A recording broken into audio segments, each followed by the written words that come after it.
and welcome to the Doofcast, a film and TV podcast from Doof Media. My name is Scott Daly, and I'm joined, as always, by my co-host, Matt Freeman. I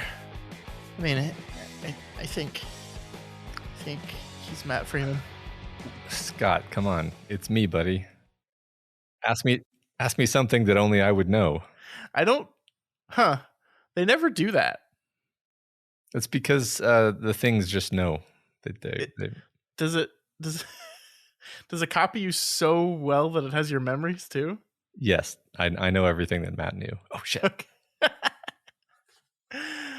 All right, folks, welcome to episode 200 of the Doofcast. My God, Matt, we didn't even realize it until just a few hours ago.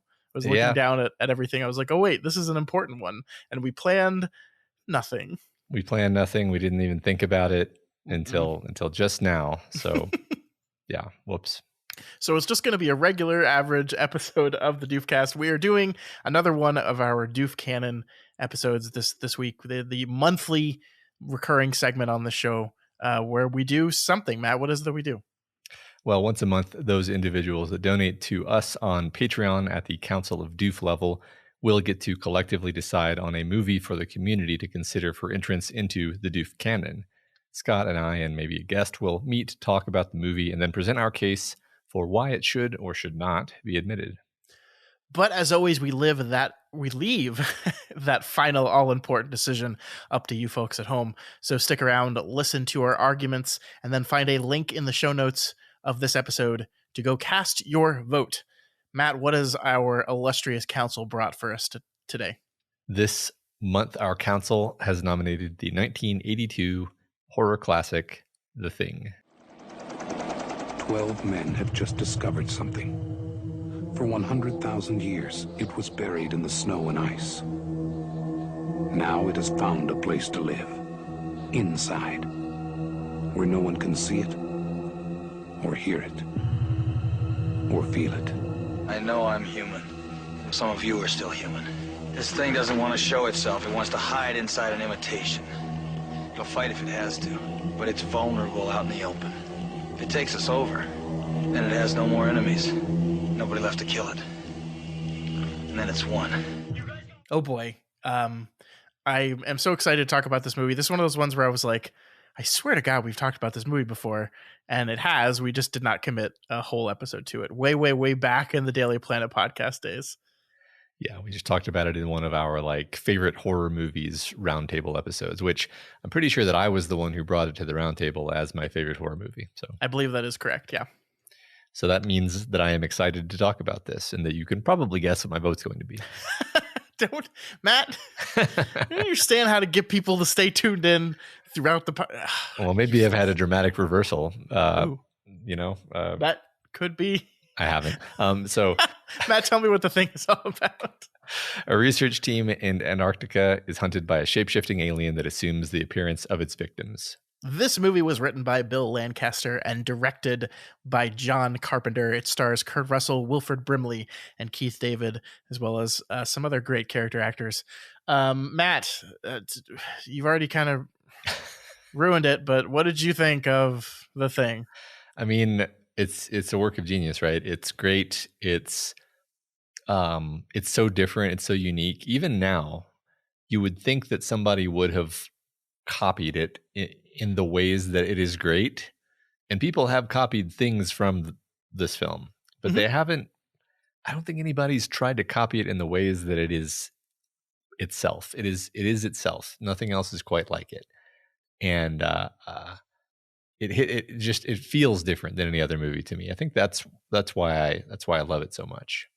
Yeah, I mean, I think you're right that there's so many bits and pieces of this movie that have been, since its release, copied, transposed, done, like the concept of extreme paranoia, the concept of shape-shifting aliens, the concept of isolation in an Antarctic research facility. These are all elements that movies have taken again and again and again. And I mean, it's not a wholly original story here either, right? Because this is loosely based on a story by John Campbell Jr., which was also made into a movie back in the 50s, I think, called The Thing from Outer Space. So this is, I guess, technically a remake. And then it has a remake of itself, which is technically a prequel that came out, I think, a decade ago or so. But yeah, I mean, this is a definitive movie in the alien horror landscape for sure. And it's been copied again and again and again, but I agree with you. I don't think anyone's quite gotten it as right and perfect as this movie has. Yeah, there's this particular tone, which is really hard for me to nail down, but maybe we can try to do that today, where it's this cold, distant dread. It's interesting because when you start out saying cold and distant, you begin to think like, oh, so it's like sterile and emotionless. Mm-hmm. It's like, no, it's not. It's a kind of constant low grade anxiety and dread and uncertainty. And, even I guess one thing I can say to situate maybe my feelings right now is like, yeah, so I just watched the movie again, for the 20th time maybe. And I still kind of sometimes have that feeling where I'm like, I don't remember this. I don't remember that. Like, have I seen, like, is this an extended cut or something? And it's like, no, it never is. It's just like the movie is so sort of layered and subtle. And also there's the phenomenon where like you're paying it. Well, often what's happening is like, well, no, you definitely saw the scene before, but you were paying attention to Childs last time you watched the movie. This time you're paying attention to McCready. And the previous time you were paying attention to Windows. and like you're like, wait a second, like the way he looked at the guy right there, what does that mean? Huh? Yeah. Like that you're just, there's so much happening all the time that you never really finish processing it. I agree. I think one of the coolest things about this movie is the fact that no matter how many times you've seen it, like there's movies like this that, by the time you get to the end of it, you kind of know who was and who wasn't, whatever, alien, right. Whatever, like you kind of know by the end, and then you can look back on it and you can play the game rewatching it. Oh, well, he's clearly the thing in this scene, and I just didn't realize it at the time, but now looking back on it and seeing the way the movie plays out, I know that definitively now. That's just not true in this movie. Not only because the way the movie ends is perfect, and we'll talk about that, I'm sure, but yeah, I mean, like the movie allows itself to be so kind of ambiguous and uncertain that the only time you're definitively sure who is and isn't an alien is when someone is actively transforming into the thing, right? Yeah. And that's just about it. Everyone else, there's still moments where you're like, even if it is someone that later gets taken over, you're like, had it happened at this point yet? I legitimately don't know. And I will never know. And that allows each viewing to look at something and allow your brain to wander and wonder. And it's marvelous. It really is. Yeah. And also, the movie definitely never explains to us how the thing works. And indeed admits multiple different interpretations of how the thing works. My current like opinion is like, well, there's at least two ways. Like one of them is that you maybe you even just get like the dog licks your face, and that's enough to get the gradual slow infiltration of your body with thing cells, and then you just slowly turn into the thing. In which case it's like, do you know you're the thing? Do you only does the thing only start trying to protect itself when it feels like it's in danger? Yeah. These kind of questions. There's evidence that people don't know. Like the guy who appears to die of a heart attack, seems to, and then he later turns into Spiderhead. He obvious. I don't want to say obviously because it could be the other way, but like he really doesn't seem to know that there's anything up with him. Yeah. I love that ambiguity because you're totally right. I mean, they're definitely characters who are the thing, like Wilford Brimley's Blair, who is definitely like aware that he's the thing, right? But yeah, there's other characters who you're like, at what point does it take over enough for you to be like aware of that and conscious of that? I mean, like the moments where we see the blood test sequence, it's like people are relieved, right? And Mhm. why are they showing us a character being relieved when when he's been definitively tested as not the thing? It's because maybe like on some level he's like, oh, shit, maybe I am. I don't know. Yeah. And yeah, like that ambiguity I think is really, really wonderful. Sure. I mean, you could even, and I think people have taken the take that everyone has already been infected, Mm-hmm. and which makes it kind of ironic that basically McCready is sort of successful, but then again, sort of not, probably because the ending is ambiguous, and as Yeah. long as just one of them manages to freeze to death, I think the thing wins. Mm-hmm. So maybe, again, it leaves open the question of like maybe McCready was the thing the whole time, right? Like, Yeah, I mean, it's a very convenient excuse to be like, oh yes, the thing clearly like took my clothes and shredded them and tossed them outside so someone would find them. I was like, I don't know, that seems more clever than the thing normally operates. But maybe not. Maybe not. I don't know. McCready could be and have been the whole time, and maybe not. And yeah. it's all part of the marvelousness of this movie, because the paranoia, I think that's so important, that like the paranoia that the characters feel, Carpenter clearly wants us to feel, and he wants us to never be comfortable. Like even in moments, where like there's really one moment I think where the movie allows you to be comfortable, and that's right after the first blood test, like when we have a pretty good idea of who's not the thing, because we all just tested their blood. Well, Scott, the thing could have sacrificed one of its thing infected people by having the blood react that way as a oh, you got me. Mm-hmm. And then all of the other blood samples just sat there and took it because they're like, who cares? It's some blood. Mm-hmm. All we need is for one cell to survive this, so we'll sacrifice what's his face over there.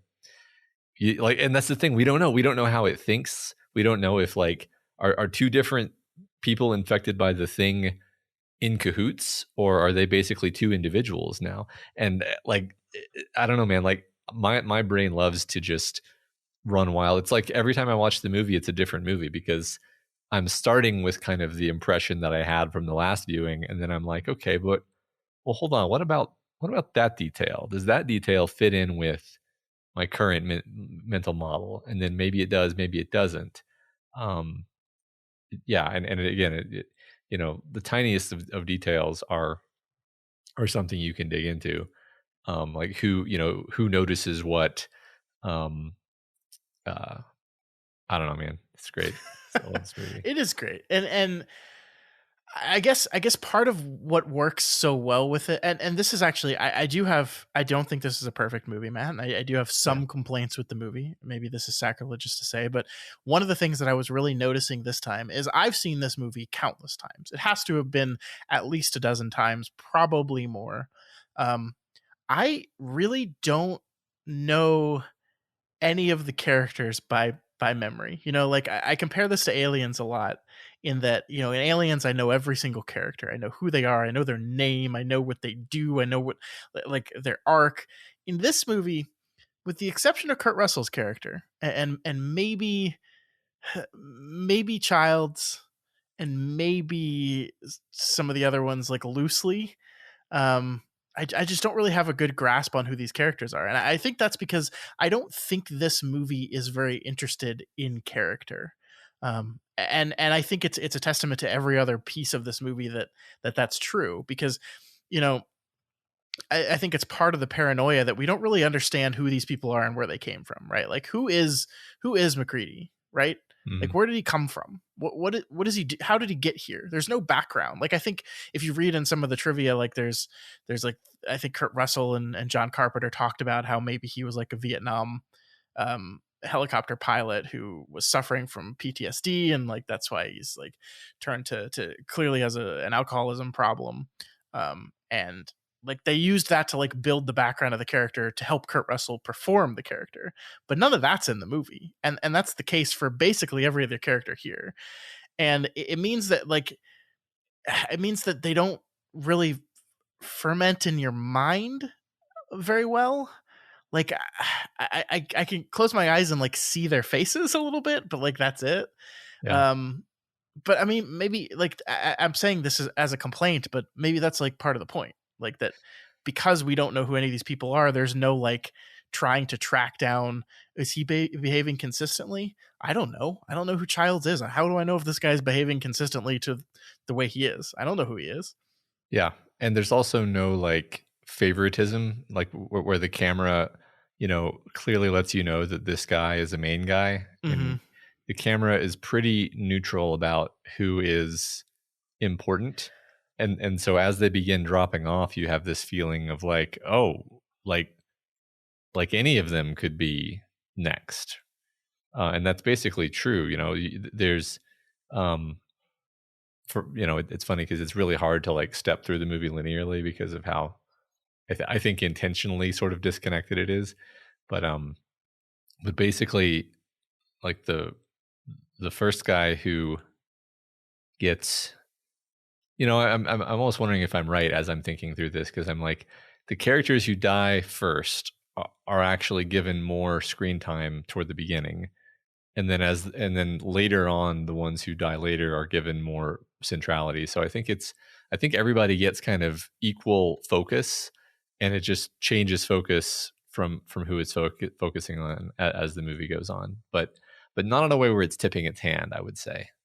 I think I just kind of spoke out of both sides of my mouth there, but basically what I'm trying to say is the movie never really clues you in into like what you should expect to see coming just based on like what it's paying attention to, which is not what normal horror movies do. I mean, let me explain why I'm focusing on this. Like most horror movies, if the camera's following this one guy for 5 minutes, and then he goes into a dark room, you're like, he's dead. You know, like that's how horror movies work. But this one, it doesn't really follow those rules. It doesn't really do things that way. It doesn't play in standard horror movie tropes where you can make those assumptions. Yeah, I think the best example of that is the most wonderful sequence in the entire movie, which is the paddles to the heart moment. That is just nothing like any other horror movie. You think like this is a slow build of tension leading to the jump scare moment of the man's stomach opening up and having teeth and biting. Is it Norris's hand? I don't even know whose hands they are in that moment, but this is what I mean about I don't know any of the characters. Biting his hands off, like it doesn't do that. It's just like in the middle. The only, I guess, maybe even hint you have is that we switch to an overhead view for that brief moment, and it's like this, the camera cuts to an overhead view and you're like, oh, that's weird. I just remember like I will always be shocked by that moment even if I know it's coming, and it's one of those perfectly executed things. It's not even really a jump scare. I guess it kind of is, but like to me a jump scare is predicated by that slow build of tension that is released suddenly. This doesn't even have that build. It's just, this guy's having a heart attack, we're doing oh my god, now you don't have any hands. Yeah, I agree that it's not quite a jump scare, right? It's not a sting. It's like what it does is it begins an amazing sequence. It's a shocking moment that begins the whole sequence, where maybe my favorite sequence in the movie and possibly the most iconic is, you know, they flame that body, but then the head drops off the table in the best, you know, practical effect of all time, and uses its tongue to crawl across the floor and then sprouts legs. And all of this is just this, it's really an escalation. That's one thing that's it's hard to put yourself in the frame of mind of seeing the movie for the first time, because that moment you begin to realize like, oh my god, like we have no idea what the limits of this creature are. If it can just detach the head because the body's on fire, it's pretty you know. And this is something that bothered me a lot on this viewing. I guess it always bothers me, is how they tend to just like shoot they repeatedly throughout the movie they shoot the thing with a flamethrower, and then they let it burn for like 20 seconds, and then they extinguish it because they don't want to burn down their entire, habitat, which would lead to their deaths.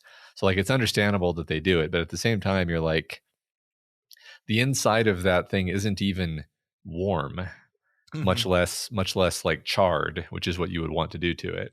Yeah, this is the thing where every cell, as long as it's still alive, can theoretically mutate to make a creature that can survive. So you got to burn this thing to its very core. Yeah. And so that's, I mean, it bothers me, but I think as I've gotten older and as I've seen it more times, I'm just like, oh, like this, they just do lose. Like the end of the movie, I don't care. It doesn't matter if Childs or McCready die or freeze or what, because there's viable cells of this thing all over the camp. Even if they're in, a charred husk, it's not completely burned through, and so it's going to be fine. I mean, the perfect example is that they recover the burned, mutated, weird thing from the camp, and then that thing is what grabs one of the characters later. Yep. So it was not dead; it was just sleeping, basically. I mean, generously, it was like recovering, right? But maybe it was just waiting, for all we know. Yeah, you really can't beat this thing. Like you just can't. They lose automatically the second this thing was unearthed. Bye Earth. Because there's just no way. Which is why we need the things where it's war. It's war. But I think one of the things you talked about was, I guess, a complaint about the way the characters act. I guess in I think this is really interesting because, to me, I was thinking about this while watching this, because we just watched Prometheus last week, and I talked about how we had some minor quibbles with the way some of the characters in that story act when presented with these problems, and I think these characters don't act rationally and plausibly a lot, but I think that's part of it to me, is that they are just so overwhelmed and in over their heads that they're just constantly playing catch up. So anything that seems like the rational move would be, once you've definitively tested everyone's blood and you know that the four of us right here are not the thing, the rational move would be, we are never going to step out of each other's line of vision again for the rest of the movie,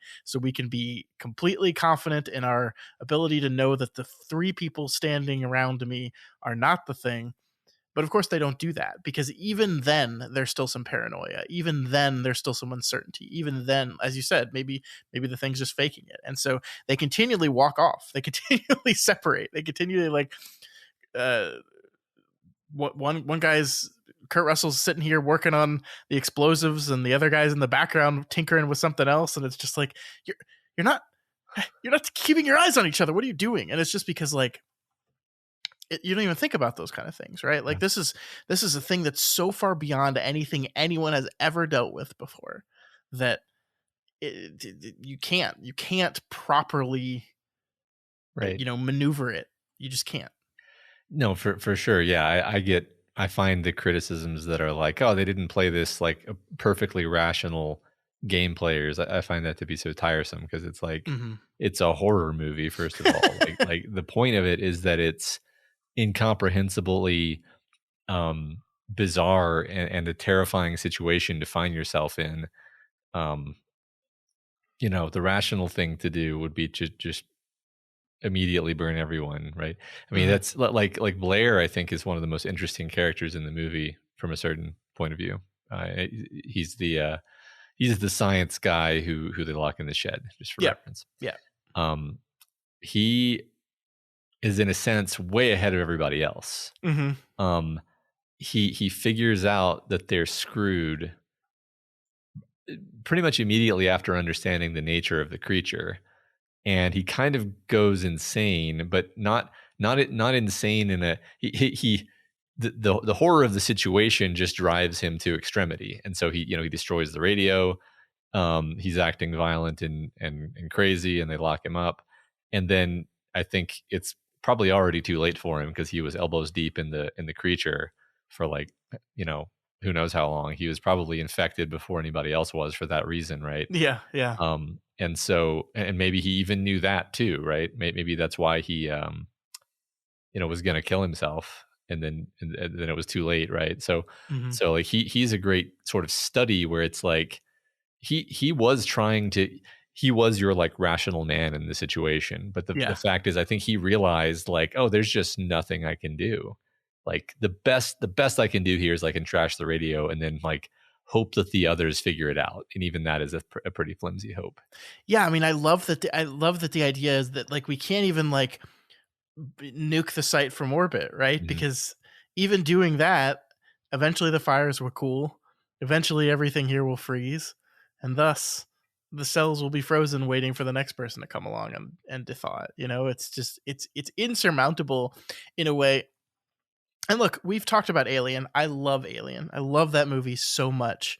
But like this to me is so much better, so much a better version of the implausible, indefeatable Lovecraftian horror than Mm. Alien. Because at the end of the day, we could kill the alien. You threw it out of an airlock, and maybe that is a way to beat the thing. But not even that, I think, would be sufficient with the thing, because it is just spreading itself anywhere it exists. So this is to me the definitive of the unbeatable, incomprehensible horror Yeah, in end. And of course the wonderful creature designs tie into that, which we definitely need to talk about too. for sure. Yeah, the practical effects are just maybe the best ever. I don't know. Astounding, I think, is Yeah, the correct, like, yeah, that here we are sitting 40 years removed from this movie, and they are still so good. It is a testament to them, I think. And it's like, it's interesting too, because this is a movie that did not do well when it came out. It was commercially disappointing. It was critically panned, and one of the biggest complaints about the movie was that the creatures don't look real; they look fake. The effects aren't good, they said. And now the effects are one of the most universally loved things about this movie now. And I agree with the critiques in that, like, that doesn't look like a real head. Like when his stomach opens, that doesn't look like a real stomach opening. I agree with those things, but I think that's part of why it is so terrifying, and why it is so disgusting, and why it is so fascinating, because these are approximations of reality, but not quite reality. yeah. Sure. I've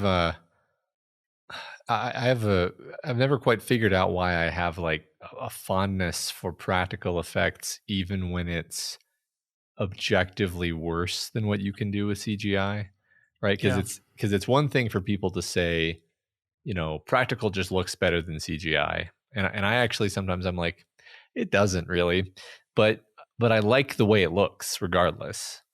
I think it looks cool, it looks gross, it looks organic and slimy and tactile.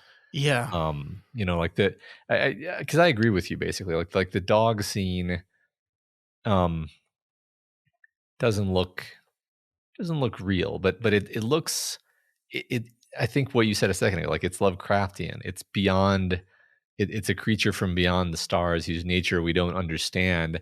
How do you know what it's supposed to look like? Hmm. How do you know it doesn't look real? To me, that's, I know it sounds like I'm making excuses for the movie's flaws, but like I actually think when you're dealing with something that is fantastical, you kind of want it to look fantastical, Yeah. actually. Yeah. Well, and I don't know, like, I want it to, like, I, I feel like when we get into these conversations, it's always kind of positioned as a practical effect versus CGI argument, and that's not Mhm. even really the argument I want to make here. I think CGI is remarkable and incredible, and the Avatar to the Way of Water trailer came out earlier this week, and it's it's incredible. Like, Yeah. it looks amazing, and I can't wait. But there are moments that CGI and building a CGI world makes sense, and there are moments that the practicality makes sense. And I think this is one of those moments where this movie had to do it practically because of the time it was made, but also I couldn't imagine doing it any other way. And I think the prequel that came out and used CGI effects kind of proves that as well, that there is something I love that you said tactile about it, visceral. Like when we see the head rip off of the body and turn into the spider, like obviously we're not seeing a real head rip itself off of a body, but we're seeing real latex rip and separate and do that, not according to a computer simulation of physics, but real physics of where the tension points in the latex is and where it stretches and rips and breaks and falls, and we're seeing that. We're seeing it's obviously not really using its tongue to pull itself across the floor, but we're seeing a thing shoot out that is a tongue and then dragged by it. It just makes it live in this world, and it doesn't look real, and it doesn't look like genuine. It doesn't look photorealistic. It doesn't. But that's part of it. That's part of why it is so creepy and wonderful. Yeah, I like that. I like that. I also like so that shot that you're describing is actually very well lit, which is mostly not the way this movie works, although sometimes it is. But I think this is another thing that I actually appreciate about practical effects in horror specifically, is the use of darkness really helps, actually. Like I was thinking about I mean, this movie's a good example, like the dog kennel scene. The entire sequence in Aliens when they're in the hive is another example where they take strategic advantage of like smoke and darkness, and they show things over the grainy video feed of the Marines. I'm just using these as touchstones for like you intentionally obfuscate what it is that I'm looking at, and that works really well for horror because you give me a suggestion of a creepy weird thing in the darkness, and my imagination takes care of the rest. This is like a whole skill of filmmaking, which I'm not going to say it's been lost because that's just not true. But I can definitely think of a lot of more recent examples where people just showed the creature, whatever the movie is. They just show the creature in full light, head to toe, and it just sucks all of the mystique and terror out. Yeah. You're just like, oh, yep. Okay, like your imagination is never called upon. Yeah. And for me, my imagination is way scarier than whatever you're going to put on the screen, like no matter what. So I agree. I think one thing that I'm thinking about as you were talking about that was, I think this is in the kennel scene the first time, not the first time we see the thing like do the 4-way mouth split open, which is that's just good. But like later in the scene, I think when it might be the dog, I don't even know, something just gets out of dodge by just like raising itself up and then pulling its body through the ceiling and just leaving. And like that's this really great thing where, because of the limitations of what they were doing, they couldn't show that head on. They had to like kind of cut off the ceiling portion, so we just kind of see this thing lift into frame and then up out of frame.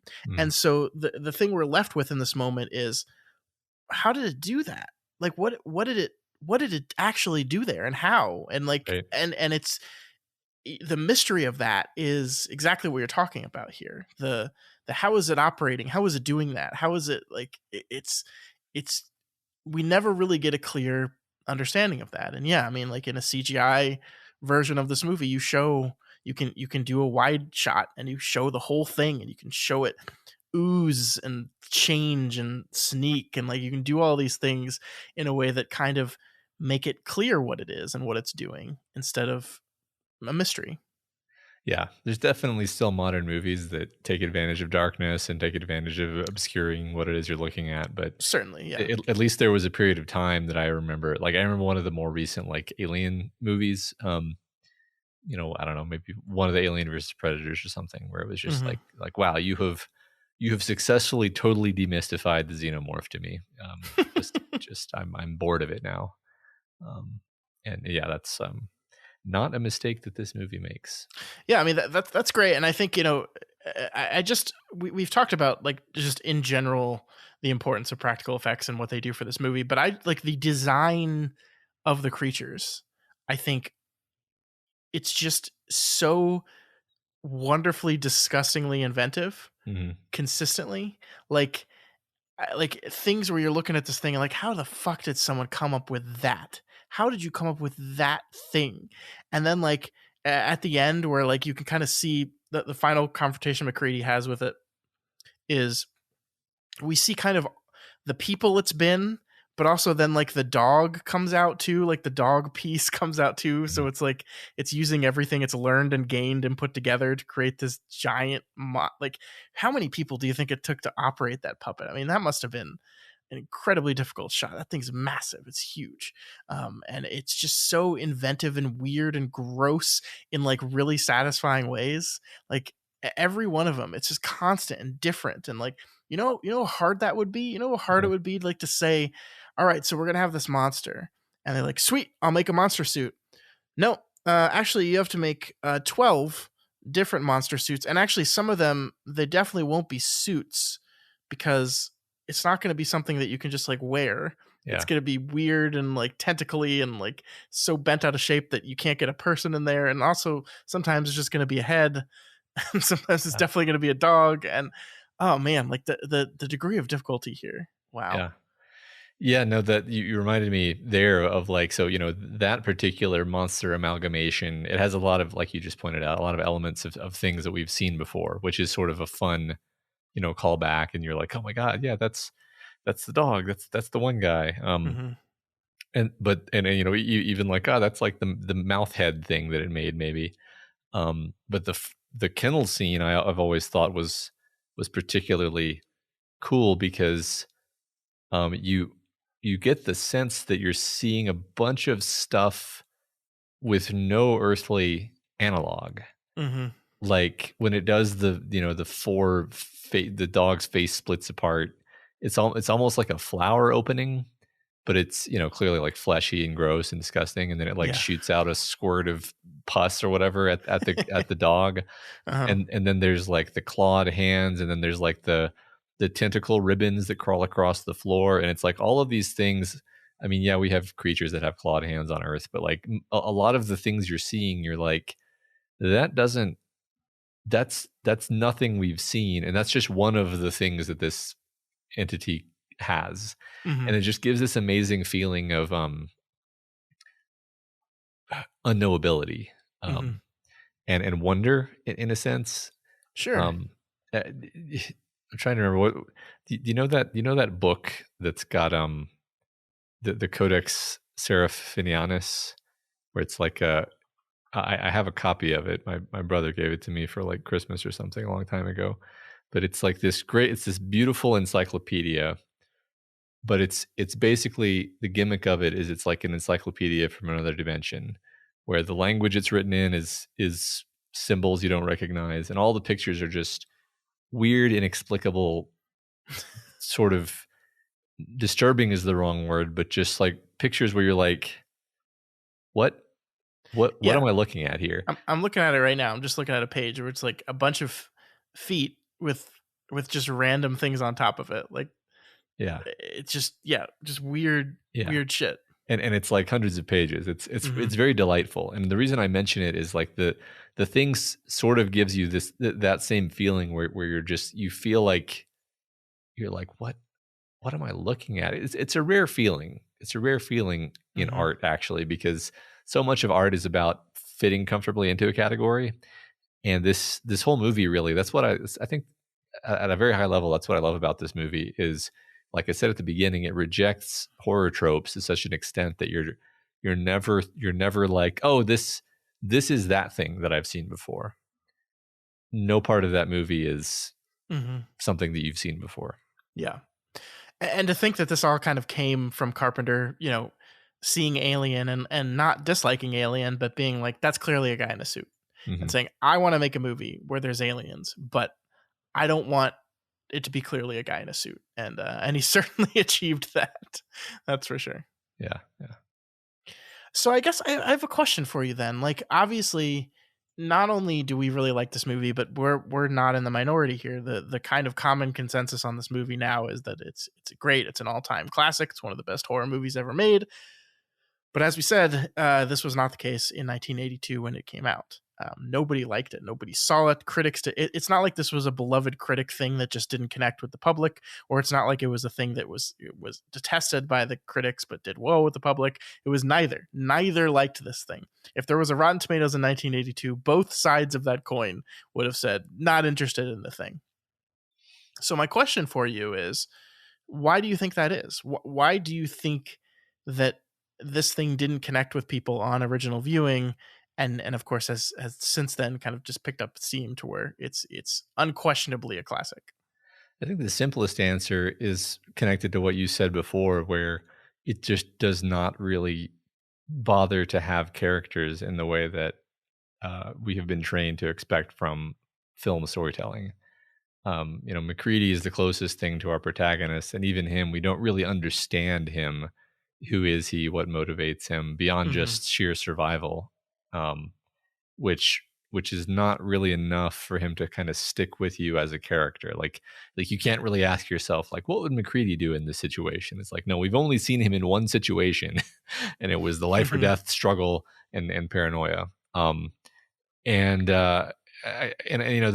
I think critics are very much trained to, I've sort of seen this in myself, honestly, like you're trained to measure a new piece of art on the basis of a schema where you're like, this is what a good piece of art looks like. It has this, this, this, and this.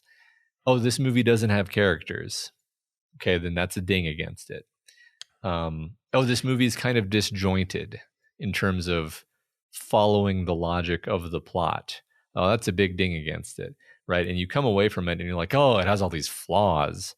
And then you forget to notice that, like, you can't stop thinking about it for the next week. Yeah, no, I like that explanation. I think, I definitely like, I have dinged movies for not having well thought out characters, for not really focusing on the character side of this equation, because that is the side that I think is most important to me. You make a movie that has good, compelling characters, and I don't really care what any of the events of the plot are. I'm in. Yeah. But it is interesting that in this movie, I don't care about that, because that is not the focus of this movie. But I think you're right here, because it's the kind of thing where maybe perhaps you walk out of this movie, you walk out of the theater the first time you see this movie, and you paid to go to the theater, you paid money, you've sat down, you've gone out to this thing, and this movie leaves you kind of like, I don't know how to feel about this. Like, are characters lost? Like, the movie ends with two guys sitting there drinking, waiting until they freeze to death or else. And I didn't really get to know any of them. Nothing was really accomplished. And so, like, from the perspective of going to the theater to have a good time, this is definitely going to leave you disappointed. But it is, as you said, the type of thing that sits with you. And then maybe the second time you check it out, you're more on the wavelength of what the thing is doing. And so you're more appreciative of what it's doing. And with that expectation, you're allowed to look at it as a different type of movie, I think it's just one of those things that maybe takes multiple viewings to really appreciate it on its wavelength. And I wish I could say definitively that I know that's the case, because the first time I watched it, I hated this movie. I don't remember the first time I watched this movie, so I can't say that. But I think you're onto something there for sure. Yeah, just its unusualness is a strike against it if you're just watching it out of the blue, right? I do wonder if every once in a while a kind of gem doesn't fall between the cracks of our cultural awareness for a similar reason. Like, even I might watch the movie and be like, this movie has no characters. Like, well, what are they doing? And then I just never, I never revisit it and think like, well, what was it? Like maybe there was a reason why it didn't have characters, or maybe there was something else about it that was so compelling that makes up for that. Frankly, I think that's unusual. Like, I think that this is a very unusual movie. It's one of the rare ones where you can actually legitimately say, like, no, the reason that the characters are kind of underemphasized is because we're trying to create this feeling of paranoia and dislocation. And if we spent too much time getting to know the characters, that would confuse and distract from the whole thrust of what we're doing with this story. Most movies don't have that excuse, but but yeah, I think in this particular case, I mean, it's great, obviously, that it got a second wind in the cultural consciousness. Yeah, I mean, I do wonder if that's a conscious thing that our filmmaker set out to do. If he said is this just John Carpenter is sometimes not the best with character, or is this John Carpenter set out specifically to minimize character for all the reasons we've been talking about? I'm not 100% sure on that, and I think it's okay. Like I kind of like it being a happy accident, because I think that's the exciting thing is when, through no specific planning, like the stars align to make like the sensibilities of a director get together with the perfect script for those sensibilities and just create something unique and different and wonderful. And so I kind of like broadly the idea of I was just trying to make a movie, and then it happened to work out in exactly the way that I like to make a movie. Mm-hmm. I don't know. That's interesting. Yeah, I mean, it's funny because I haven't seen all that many John Carpenter movies, and a lot of them I thought were kind of you better be careful. You better be careful. He directed Ghosts of Mars, right? So so no, like weird and campy is really what I wanted to say. Like In the Mouth of Madness is a movie that we talked about, I think, on a previous Doofcast. Yep. And it is a campy, strange, weird movie that's you honestly can't tell if it's being like unintentionally funny or intentionally campy or what exactly. Like Sam Neill's performance is so scenery chewing that you're almost enjoying it for how ridiculous it's being. Like I guess all I'm really saying is he's a weird director. He's a weird director, and this movie might just be like you just said, like the perfect thing for him, right? Specifically as a human being, because you give this movie to just name any other really, really competent director. I don't think they make it this way. I think they try to make it more like a quote unquote normal movie. And if you make the thing more like a normal movie, then I think it loses what makes it the thing. I think it loses what I started the conversation with, talking about the tone. I think if it's not John Carpenter making this movie, I think it loses that weird, cold tone. No, I mean, I think you're so right. And I think it's great that we have the perfect example of exactly what this is, because, in 2011, someone made a movie called The Thing. That is, you could call it a reboot. It is technically a prequel to this movie because it is about the Norwegian research site that encounters the ship, and it is a movie in the traditional sense of a movie, in which we spend a lot of time, we know who these characters are and where they're coming from, and who, like, what defines them, and all these things. And the movie takes a lot of time to do the character work that you think a normal movie would do, and it doesn't work. This movie doesn't work. It's not like the worst movie in the world. It has Mary Elizabeth Winstead in it, who I happen to really, really enjoy. But overall, the movie just doesn't work. It's nothing special. It's just another run-of-the-mill horror film. And I think that is the Carpenter effect for sure. Yeah. I mean, I don't know. I think I need to watch. There's a few John Carpenter classics that I've never seen, like They Live. Like I don't know why I haven't seen that. You've never seen Halloween, right? Halloween is that the one with Michael Myers? Yeah, that's the one with Michael Myers. No, I have seen Halloween. Okay, but I haven't. Sure? Yeah, I've seen Halloween 1. I don't think I've seen any of the sequels. Okay. I've seen Halloween 1 with Michael Myers and etc. But like I've seen, I just can't remember her name right now. Jamie Lee Curtis. Yeah. But yeah, that's and actually, what's funny is I actually really liked Escape from New York when I was a kid. It's fun. It's a fun movie. Yeah, it's it's very dark, or at least I remembered it being very dark. But and then Christine, we loved Christine. We just talked about Christine. So Yeah, I'm sorry.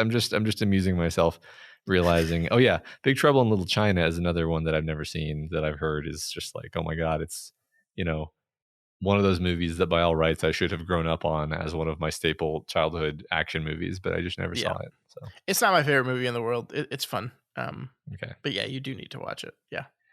So yeah, I guess we haven't talked about Kurt Douglas very much. Kurt Russell. Jesus. Yeah. Well, of course we haven't talked about Kurt Douglas. He's not in this movie. It's close. Yeah. My head's all over the place. I think he's really good in this movie. Of course he's good in everything because he's Kurt Russell, but I don't know. Like he does a really good job of actually like at some point like not being cool anymore. Part of this is the makeup effect on him, but like from the moment he gets locked out into the cold because they think he's the Thing and like negotiates his way back in with dynamite, he just looks kind of insane. Yeah. And the effects with the ice in his beard and it's so good, but how he just like kind of gets whited out a little bit. Mm-hmm. It's so good, and it adds to this really unhinged nature of his performance where like, Kurt Russell, especially in Carpenter things, kind of plays the cool guy, or Mm-hmm. at least I know you haven't seen Big Trouble in Little China, but like the trying to be cool guy. And the thing about this is like it definitely starts that like we meet this guy as like the badass who's like sitting there at the computer. He's playing chess. He's playing a computer in chess and drinking his whiskey, and the computer beats him, and he destroys a $2,000 machine for no reason. And it's like, oh, what a badass. Uh-huh. And then it really like systematically like kind of rips him down because nobody could be a badass when put up against this thing. Yeah. So this will relate to what you're saying, I promise. Okay. It's getting very cold here. It's mid-November. It's very cold here today. It was very cold in my house when I was watching the movie this week, and this is maybe the first time that I have really appreciated the performance of what you're talking about, where Kurt Russell is freezing. He's so cold, Mm-hmm. and I'm sitting there watching the movie being cold, and I'm like appreciating how miserable these characters are via his performance of like being so miserably cold. And I'm thinking specifically of that scene you just mentioned where he comes in from outside, and he is, probably would have died if he'd been out there much longer. Mm-hmm. And he's like shaking while holding the flamethrower on everyone, and being deranged and everything. But just in general, nobody comes out of this movie looking particularly cool. Yeah. And that's good, right? Like that's. Uh-huh. I love the moment where like the body on the table is like literally transforming, and he's got the flamethrower on it. But also he's got the guys standing next to him that he's like terrified when they get too close to him. Mm-hmm. And it's like it really paints this beautiful picture of like, oh, it's not just that they're fighting this thing. It's like they're all fighting each other at the same time. Mm-hmm. And so it's like we can't even try to flamethrower an alien monster to death without also having to be worrying about the guy standing right next to me. Yeah, it's really good encapsulation of that, and his kind of unhinged insanity at that moment where he's like going back and forth between the two of them, and he's like trying to hold the dynamite while also trying to hold the flamethrower, and it's just like, yeah, you're so fucked, man. Right. Well, the biggest screw up and uncool moment is he's doing the blood test. He even kind of gives a one-liner, yeah, all right, Childs, or we'll do you last, and then he sticks the needle in, and then it jumps, jump scare, the Mm-hmm. blood sample jumps, and he drops it and fumbles the flamethrower, and then the guy whose blood it was starts transforming. Mm-hmm. And he's so slow to get the flamethrower working that it manages to kill Windows before he can get the flamethrower working. Yeah. So he loses a guy just because he was like spooked, basically, which is again totally realistic. That would be me, right? Doesn't just kill Windows. Again, I love this movie because its head opens up Mhm, and turns into a mouth, and then he bites down on Windows' head mhm, and then lifts him into the air mhm. and is just walking around with its head mouth, carrying the entire body by the head of someone else, which is just Yeah, incredible. right. And then I of course, love this movie. Windows isn't just dead, but he's also transforming by the time he gets the flamethrower working. Uh-huh. Yeah. Yeah, right. Like the probably for me the goofiest special effect in the whole movie is what you just described, where the Windows's body is flopping around like it weighs 12 pounds. And I don't care, right? Because it's that's the thing where you're like, well, if I'm in the movie, if I'm accepting the logic of the movie, then you're just like, this thing is so strong, like otherworldly strong, that it Mhm. can just fling a guy's body around like that, right? If the movie's working on you. I think if the movie's not working on you, then maybe you're just like, oh my God, this is corny. But I don't know, for whatever reason, the movie's always worked on me. Yeah, I'd be curious to hear people that don't like this movie, because obviously there were a bunch when it came out, but I'm wondering if even now, 40 years later, if there are people that just are just like, nah, I don't really care for this thing. Yeah, that'd be Um, interesting. I mean, and I think it might be for the exact reasons we talked about. I mean, there's no characters here at all. yeah, I mean, there's probably people out there who think that the movie's slow, It's hard for me It to. does. I mean, look, it's really hard for me to call any movie slow when we've spent the last 3 months on Ridley Scott, because not that all Ridley Scott's movies are slow, but they're all long. Yeah, And this movie is an hour and 45 minutes long, yeah.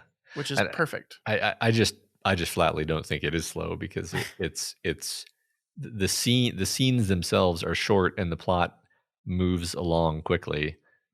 It's actually pretty well paced, in my opinion. It's just that there are some moments of kind of building dread, which maybe a person could think were slow.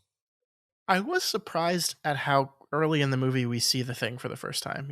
For some reason I had thought that I deleted the dog kennel sequence out of my head, or at least the part where he leaves the dog alone and it immediately starts transforming. Yeah. I always thought it's not until they go back to the kennel and see that the dog has transformed that we see it, but I had forgotten that. And that's pretty early in the movie. I think that's 18, 19 minutes into the movie. So yeah, this movie moves. I think you're right. Is that before or after they go to the Norwegian base? It's after. Yeah, I think I just my 2 cents is that I think the slowest part for me, the part where the movie kind of flags and its pacing, is when they go to the Norwegian base, because you really are just sort of getting information, which it's not that it's inconsequential information though. So I don't really know. Like, I'm not saying like, oh, we could have done without that part. It's more like, I think we just spend maybe more time there than we need to. Yeah, see, I guess the part that I didn't need, actually, I don't mind going to the base. Mhm. I didn't need to actually see the spaceship. Yeah. I kind of understand why they did that. I mean, again, we're kind of remaking the thing from another planet, so we're making it textually an alien. But I didn't need that to be definitively answered by the movie.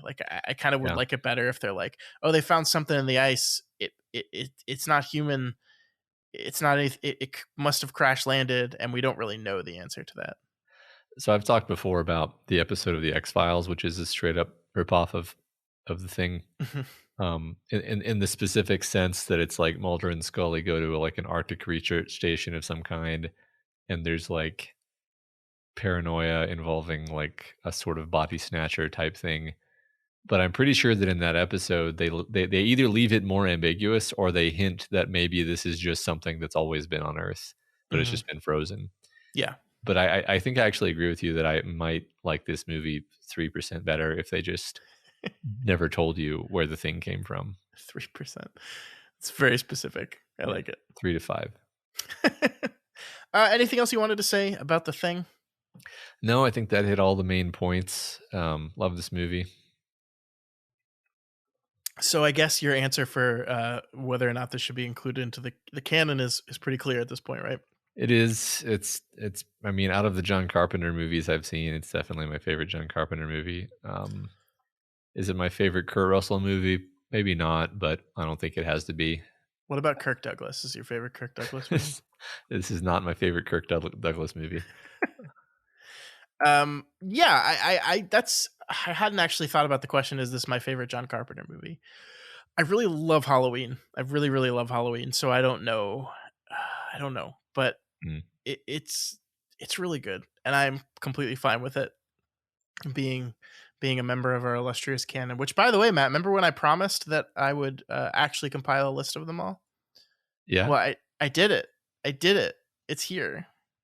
I know all 23 movies in the Doof canon. They're all right here in front of me. So Scott is really gone. You really did replace him. That's do you want to tell us all the Doof canon movies since you have it? Sure, I can do that. I guess before I do that, I will just say yes. I'm going to say yes on this as well. Okay. So that's those are our votes, and then listeners, you vote as well. You can go to patreon.com/doofmedia, where there will be a public poll for you to vote in, so you do not have to be a patron to vote. You can also just click on the link in the show notes. And it will join. It will be the 24th movie in the canon if it is voted in. We have 23 other movies right now. There have been 6 films that were voted no. So we've had a total of 29 episodes of this is the 30th episode of the Doof canon. Okay. So here they are, Matt. You ready? Yep.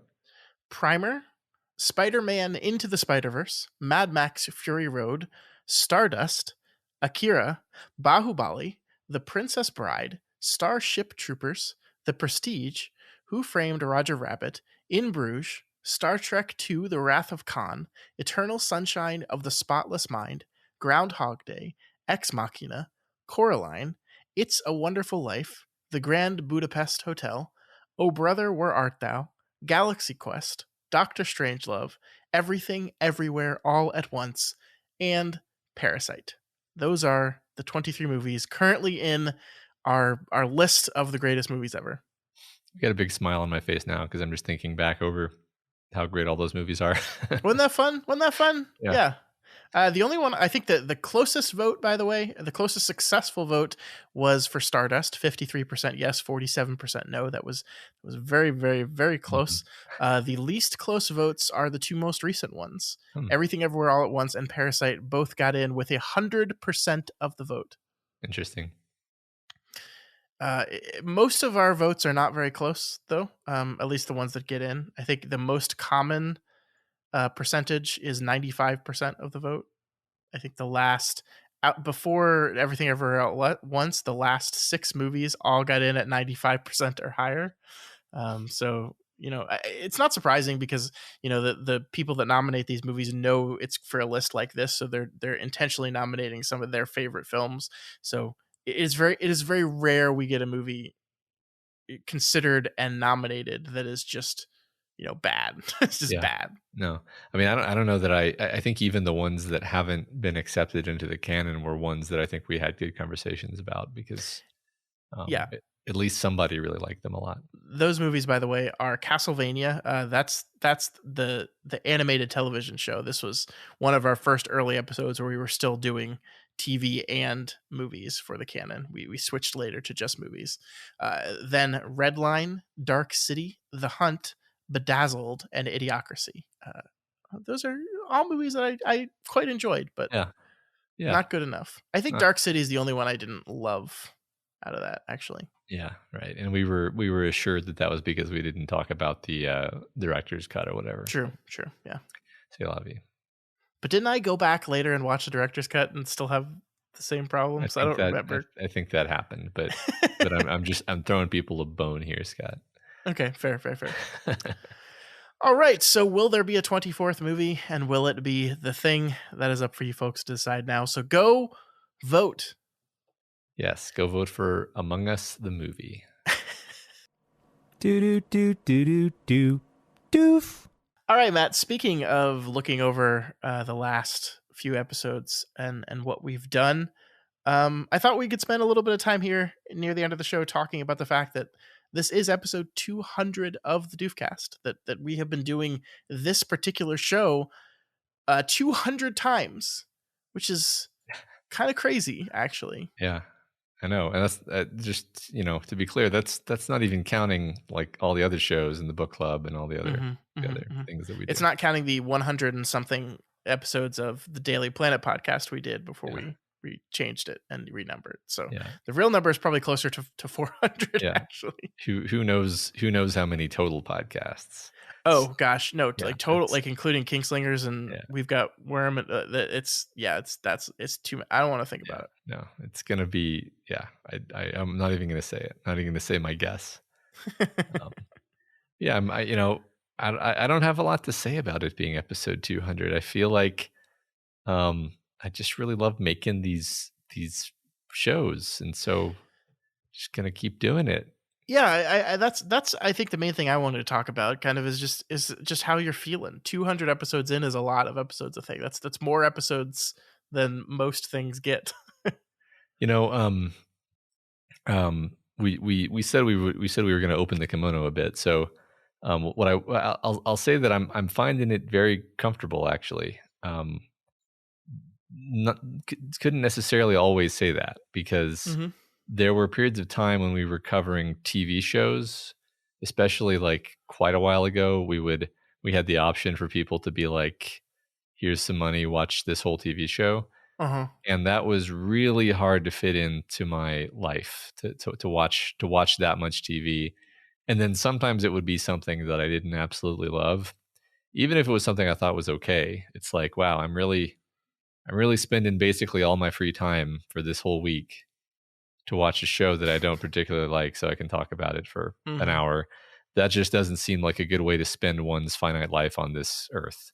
But we don't do that anymore, and that's why we don't do that anymore. And the current system, I find it just very very pleasant. It's just a very pleasant part of my week to sit down and have these conversations with you about a variety of movies and such. I agree. I mean, to me, this show has always been, obviously it is less attended than our other show right now, Kingslingers.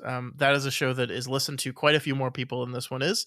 That's also a show that we spend quite a bit more time preparing for than this one is. And I like the place that this one is situated in that, I have to watch one movie a week, which is pretty doable. And then I get to just, maybe spend half an hour before the show just kind of collecting my thoughts about that movie, and then I sit down and just have a casual conversation with you about it, and I like that. And also have casual conversations about other random stuff we're watching, other things in the industry, that kind of thing.